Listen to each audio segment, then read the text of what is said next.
2024년 8월 22일 새벽입니다. 하나님의 말씀은 시편 119편 169절에서 176절입니다. 여호와여, 나의 부르짖음이 주의 앞에 이르게 하시고 주의 말씀대로 나를 깨닫게 하소서. 나의 간구가 주의 앞에 이르게 하시고 주의 말씀대로 나를 건지소서. 주께서 율례를 내게 가르치심으로 내 입술이 주를 찬양하리이다.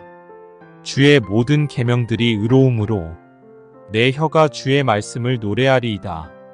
내가 주의 법도들을 택하였사오니 주의 손이 항상 나의 도움이 되게 하소서. 여호와여, 내가 주의 구원을 사모하였사오며 주의 율법을 즐거워하나이다. 내 영혼을 살게 하소서. 그리하시면 주를 찬송하리이다. 주의 규례들이 나를 돕게 하소서. 이른 양같이 내가 방황하오니 주의 종을 찾으소서. 내가 주의 계명들을 잊지 아니함이니이다. 하나님 말씀을 증거하겠습니다.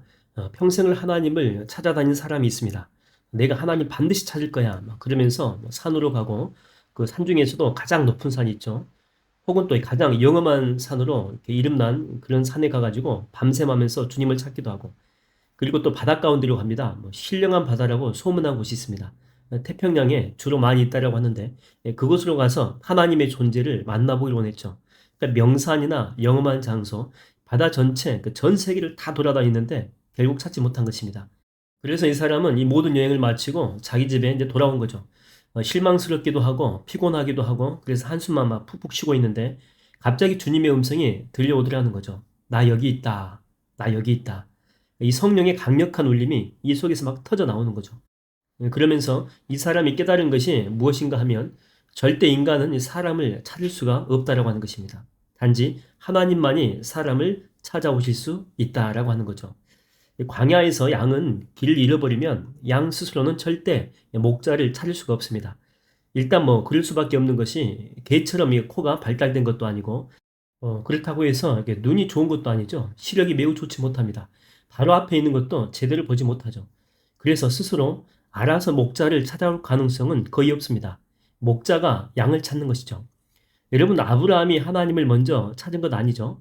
하나님이 아브라함을 찾은 것입니다. 모세가 하나님을 찾은 것 아닙니다. 떨기나무 가운데 임재하시면서 하나님이 모세를 찾아오신 거죠. 바울이 하나님 찾은 것 아니죠. 찾으려고 노력을 많이 했겠죠. 그러나 진정한 하나님은 만나지 못했습니다. 하나님 대신 예수님께서 바울을 찾아오신 것입니다. 바울아, 바울아. 바로 다메섹의 사건이죠. 그래서 이 본문의 시편의 기자는 그 사실을 너무나도 잘 알고 있기 때문에 176절에 보게 되면 이렇게 기록하고 있습니다. 이른 양같이 내가 방황하오니 주의 종을, 그러니까 나를 찾으소서, 이렇게 이야기하죠. 하나님, 좀 나를 좀 찾아달라고, 나를 좀 이렇게 불러달라고, 나를 이대로 내버려 둘 거냐고. 하나님만이 나의 모든 방황을 다 끝낼 수 있다라고 하는 거죠. 그래서 그 유명한 말이 있죠. 인생의 방황은 예수 그리스도를 만나게 되면 끝이 납니다. 그 연예인을 선발할 때 보게 되면 여러 가지 방법이 있지만, 그 중에 하나가 길거리 캐스팅이 있습니다. 보통은 오디션을 통해서 그 사람을 뽑죠. 그러나 이 감독이나 연기 관련 종사자 중에서 영향력 있는 그 사람인데, 이 사람이 길거리 가다가 이 사람의 눈에 들어가지고 배우가 된 그런 사람들, 그런 경우들도 많이 있습니다. 그 대표적으로 한국을 대표하는 배우 그 전지현이죠, 전지현. 그 다음에 김태희, 장동건, 그 다음에 김은석, 이런 사람들이 다 길거리 캐스팅된 사람들 아닙니까? 그 예수님 당시에도 길거리 캐스팅이 있었죠. 그 대표적인 사람이 바로 12명의 제자들이었습니다. 오디션을 보고 뽑은 것 아니죠. 물론 이렇게 당신이 찾아가긴 했지만 그래도 분명히 길거리 캐스팅이었습니다. 당사자는요, 전혀 생각하지도 않았습니다. 자기한테 그런 축복이 임할 거라고는 1도 기대감이 없었다고 하는 거죠. 그런데 주님은 베드로를 찾아가시고 또 세리 마태를 찾아가십니다. 또 나다나엘을 찾아가시기도 하시고 도마도 찾아가셨다고 하는 것입니다. 이게 의미하는 바가 무엇입니까?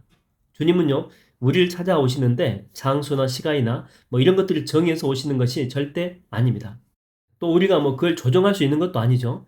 주님, 오늘이 제가 작정한 40일 그 마지막 날입니다. 오늘은 꼭 오셔야 됩니다. 그렇게 윽박질러도 주님은 그런 식으로 오지 않습니다. 우리가 우연히 길거리를 걷고 있을 때, 또 집에 있을 때, 지금처럼 이 새벽처럼 기도할 때 오실 수도 있죠. 근데 또 차를 타고 갈 때, 마음 가운데 강하게 임할 때도 있거든요. 또 여러분의 직장 가운데서 일을 할 때도 마찬가지입니다. 그때 찾아오실 수도 있다라고 하는 것입니다. 어떤 분은 그래요. 잠자려고 들어누웠는데 성령께서 강하게 임재하신 거죠. 그래서 그 상태 그대로 입신에 들어가신 분도 있습니다.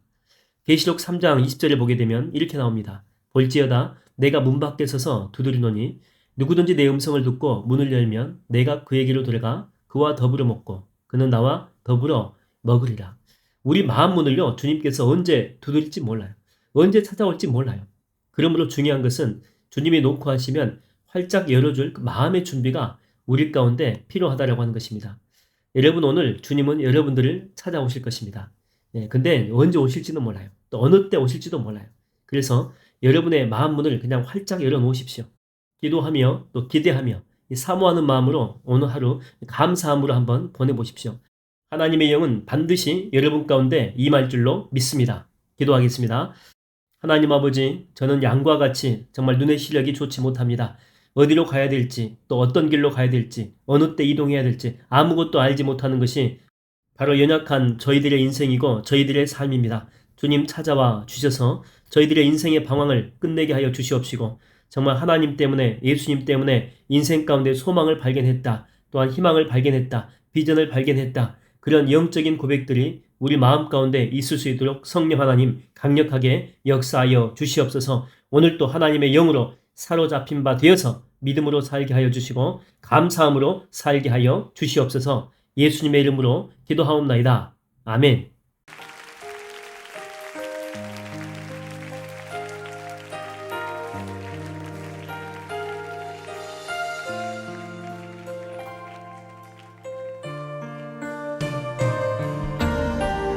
우리 주 위한 어린 양이 되신 예수님, 우리에게 자비와 긍휼을 베푸시옵소서.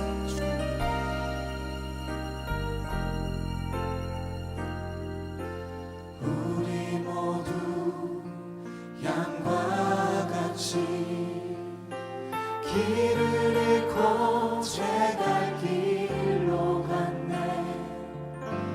범죄하여 주 영광을 잃어버렸네.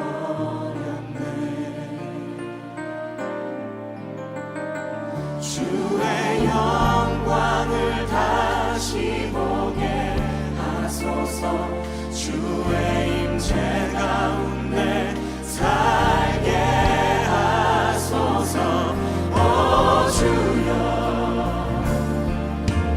은혜와 자비 베푸소서.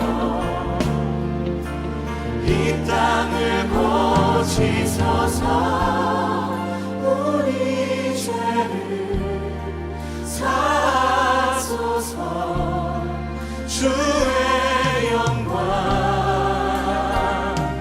다시 보게 하소서.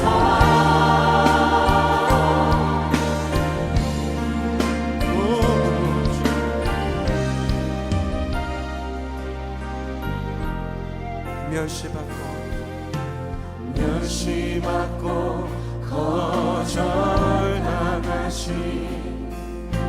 죽임당하신 어린 양 예수, 우리 고통 우리의 죄악 가져가셨네.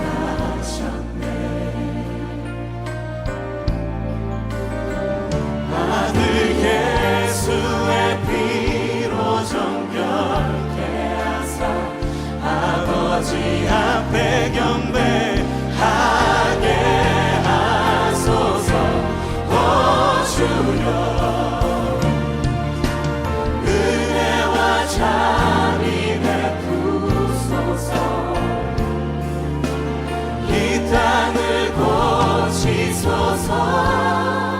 우리 죄를 사소서. 주의 영광